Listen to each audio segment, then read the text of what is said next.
My wife posted, finally leaving my oppressive husband for my true love. I liked the post. Then I canceled her business credit cards and changed the office locks. Her true love vanished when the funds dried up.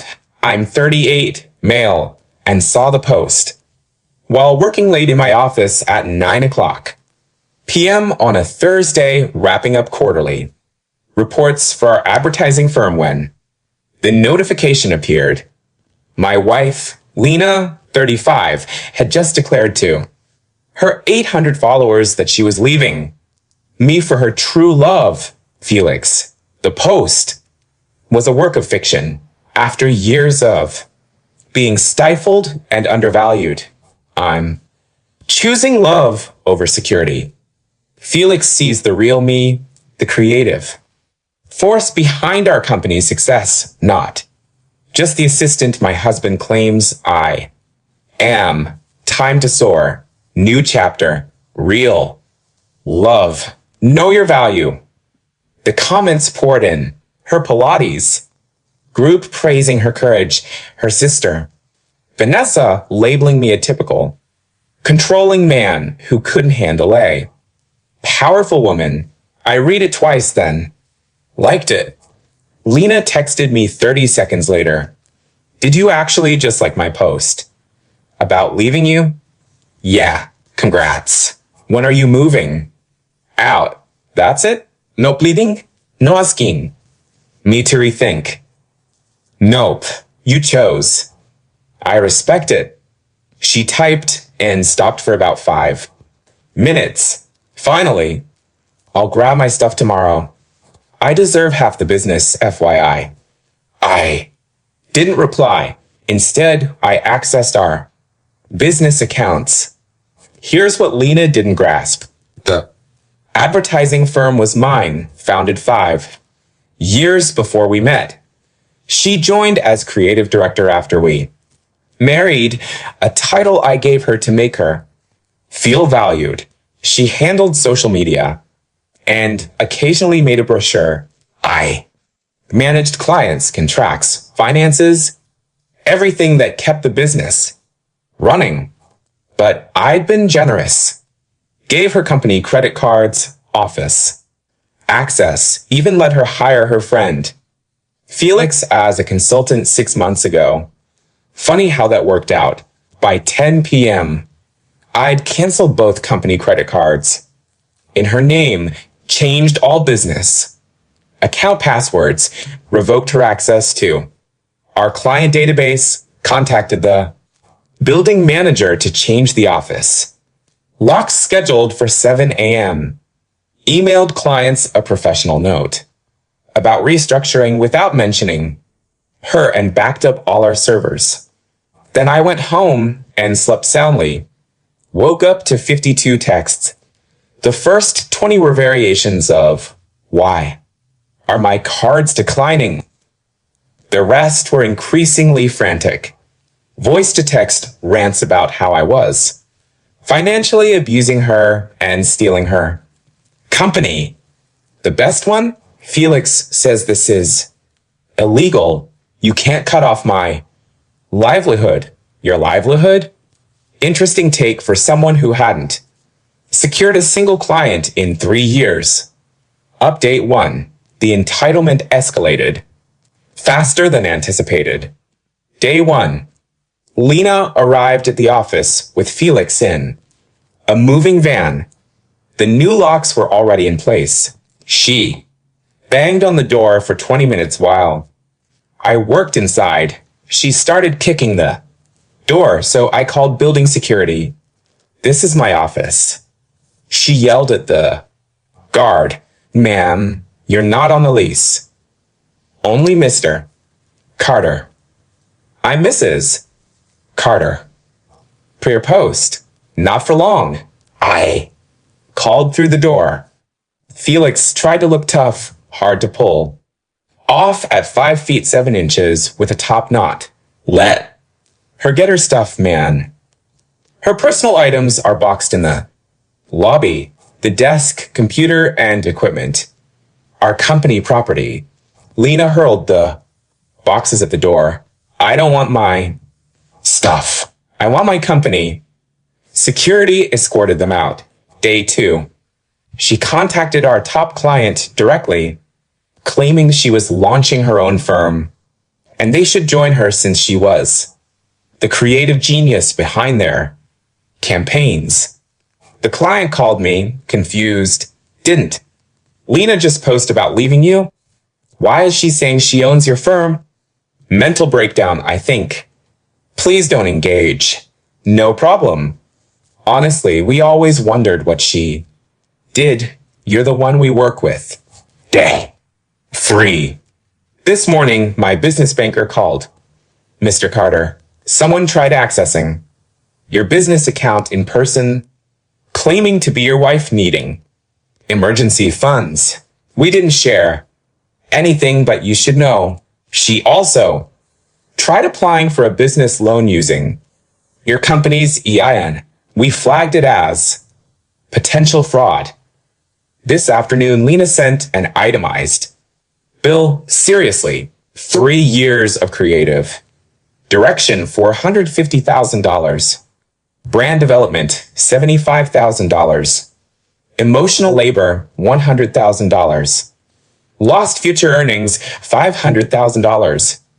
Total, $1,125,000. I replied with my own invoice.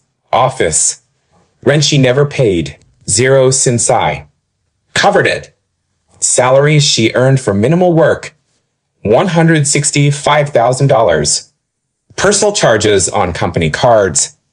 $47,832. Payments to her consultant boyfriend.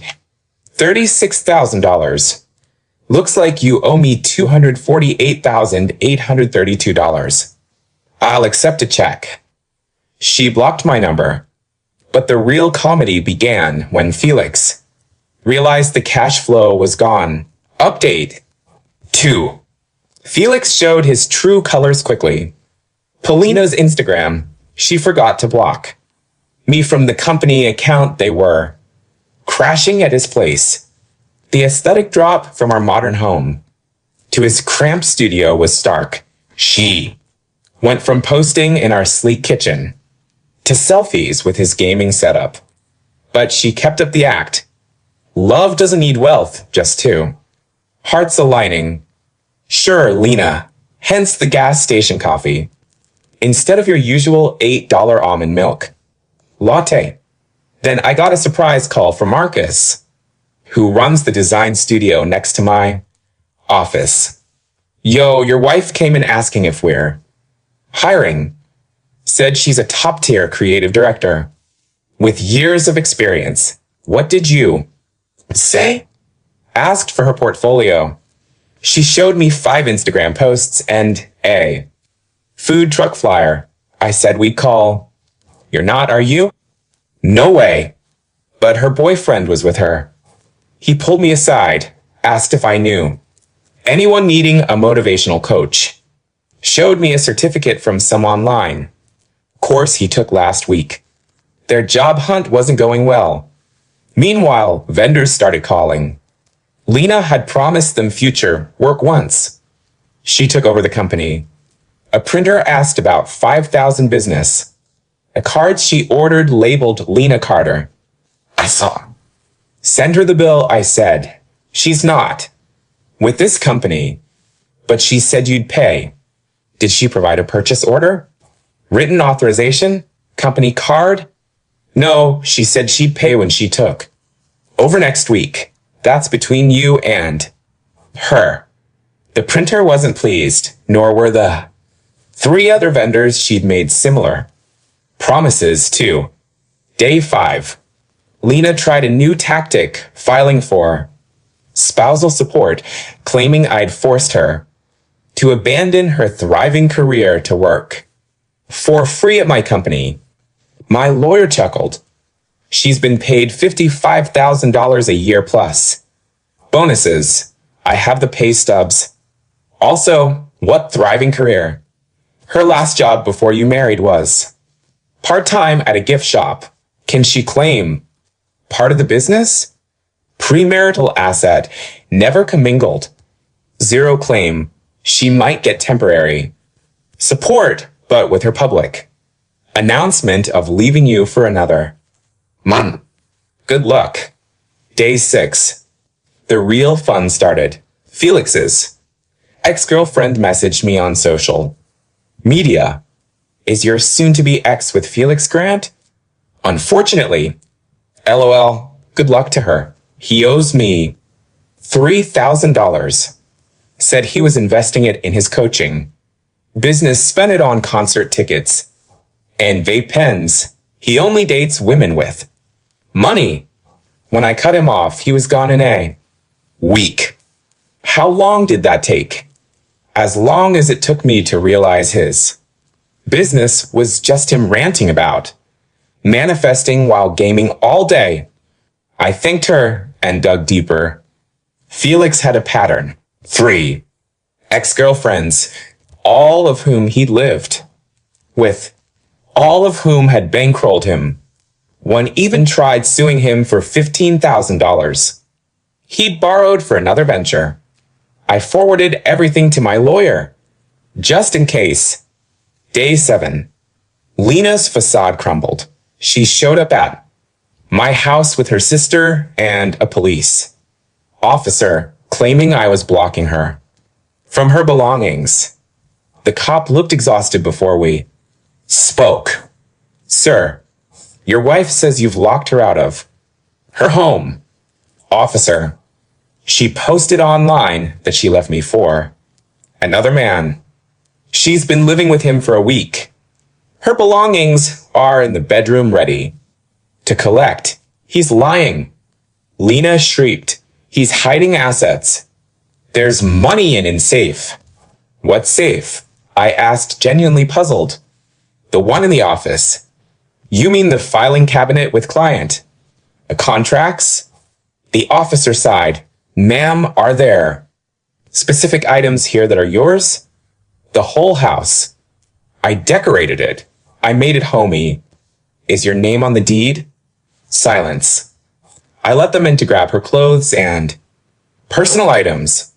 Lena tried taking the 65-inches TV. That's mine, I said calmly. We watched it together. I have the receipt from 2 years before the Met. She moved to the kitchen appliances. These are mine. I cook. Receipts in my email bought during my single days. The officer was done. Ma'am, take your clothes and personal items. That's it. As they left, Lena grabbed my grandmother's porcelain set from the dining room display. Those are family heirlooms, I said. You never used them. Still not yours. She smashed them on the floor. Every piece shattered. The officer arrested her for vandalism. Vanessa screamed I was probably abusive and drove her to it. The cop shook his head and put Lena in the car. Update 3. Lena was released on bail. Felix didn't pay it. Her parents did. She jumped back on social media with a new story. I was a manipulative narcissist who trapped her in a financial cage. But Felix showed his true self. I got a DM from someone named Rachel with screenshots of Felix on a dating app. Profile. Single entrepreneur seeking a queen who knows her value. He was actively dating while living with Lena. My friend Leo, who works at a high-end restaurant, recognized Felix from Lena's Instagram. Bro, it was brutal. He tried paying with a card that got declined 3 times. His date paid. Then he pitched her on investing in his motivational academy. She left before dessert. Meanwhile, Lena was spiraling. She'd applied to 12 agencies, no callbacks. I helped my ex-husband sometimes isn't a resume. She started a crowdfunding campaign claiming I'd financially destroyed her. It raised $45 from her mom. Monday morning, I arrived at my office to find Lena had set up a card table in the lobby with a sign. Lena Carter Creative Solutions, the true talent behind Carter Advertising. She was trying to poach my clients as they arrived. Security was already handling it, but I let her stay briefly. Watched her pitch a client coming for a meeting. You know, I was the creative mind, right? He just a credit. The client glanced at me, then her. Didn't you make that brochure with a typo that cost us a reprint? That was the printer's fault. You spelled boutique with 2 T's. Security escorted her out when she started shouting about everyone being brainwashed by toxic masculinity. That afternoon, Felix called me directly. First time. Hey, man, we got to talk. No, we don't. Lena's struggling. Maybe you could help, like a severance or something. Why would I do that? Because you loved her once. Is this about her or your rent being? Do it. Long pause. She said she was getting half the business. She lied. She said she had savings. She lied. She said, Felix, she lied about everything. You thought you scored a sugar mama. You got a parasite. Now, you're both parasites. Poetic.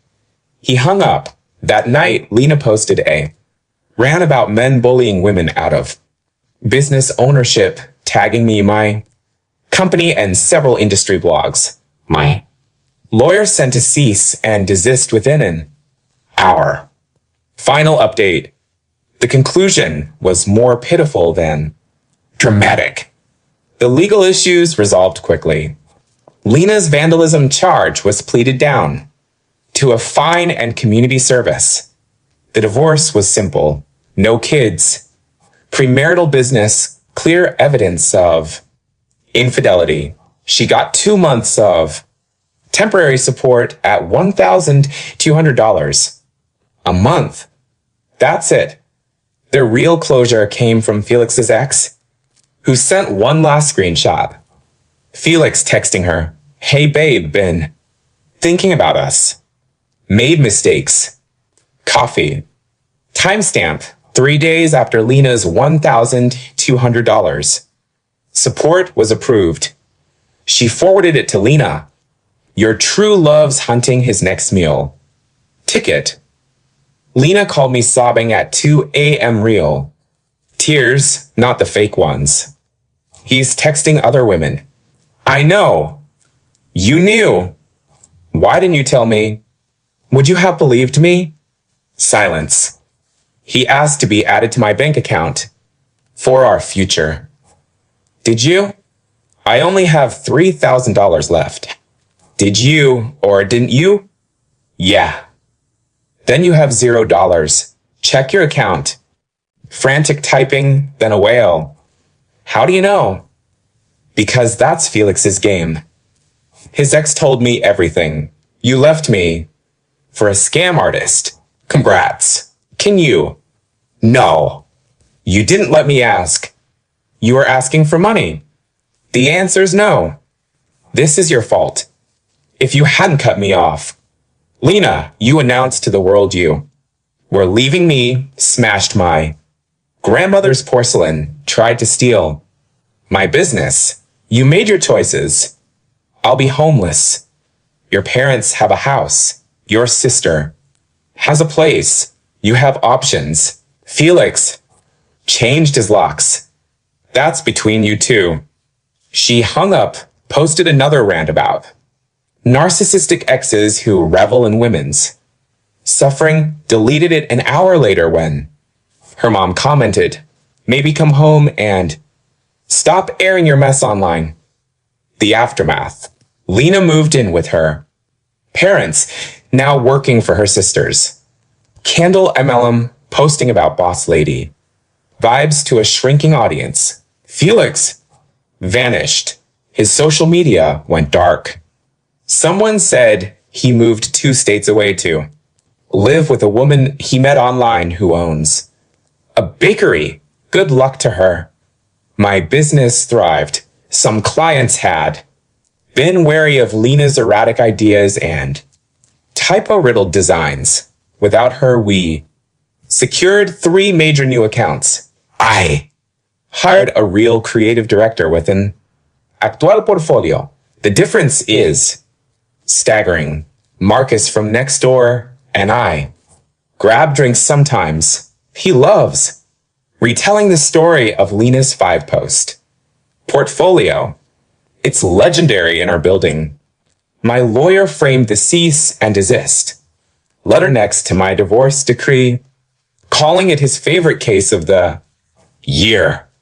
Yesterday, I got a LinkedIn request from Lena, experienced creative visionary seeking new opportunities, listing CEO, Carter, advertising 2019 to 2024. I screenshot it, sent it to my lawyer. He replied with laughing emojis. I reported the profile for false information and blocked her. Life's great now. Calm, productive, drama-free. My business is booming. I'm dating someone with her own career, and I replace my grandmother's porcelain with a new set I actually use. To anyone dealing with an entitled ex who thinks they own what you built, document everything. Don't feed the drama. Let them unravel on their own. When someone shows you who they are by leaving for a true love they're cheating with, believe them, let them go, and definitely change those locks. Oh, and Lena, since I know you're lurking from fake accounts, Felix is new. Girlfriend just posted from Hawaii. Looks like he found his meal ticket. Wasn't you though, was it?